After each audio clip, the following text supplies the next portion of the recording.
جب ہم جاب کرتے تھے ایک جگہ پہ تو ہمیں یہ بڑا پیار کرتے تھے. تو اس کے بعد ہمارا جو ہے نا مطلب کہ سیپریٹ ہو گئے بھائی اور آگے میں کہیں ہم لوگ کہیں اور چلے گئے. تو جب میری شادی ہوئی تو پہلے میری 2 بیٹیاں تھیں.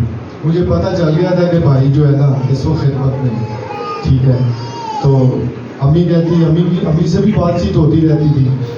ظاہری بات ہے 2 بیٹیاں تھیں, بیٹے کی خواہش تھی, آیا نہیں ہوا اس ساتھ وہ ورنہ وہ تقریباً وہ بچے کے سائز کا ہے.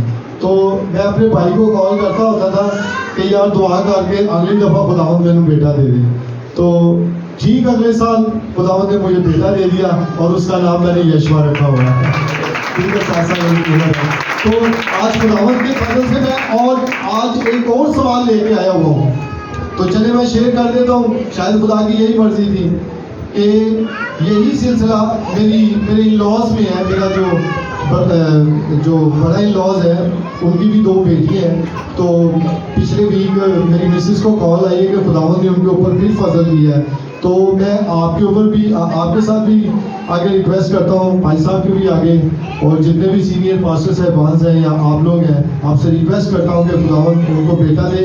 تو آپ سے بھی اپیل ہے اور پاسٹر صاحب سے بھی. میں نے ان کو ویسے آپ کا نمبر دے دیا ہوا ہے. کومل مطلب کہ وہ ہے میری لاز میں, وہ سینئر ہے, اسٹاف نرس ہے. تو میں نے کہا تھا میں پاسٹر صاحب کا نمبر دوں گا. تو آپ کی بھی دعاؤں کی ضرورت ہے اور پاسٹر صاحب کی. میرا تو یہی ہے کہ پاسٹر صاحب کی دعا کے وسیلے سے آج میں بیٹے کا باپ ہوں. ٹھیک ہے جی, تھینک یو ویری مچ.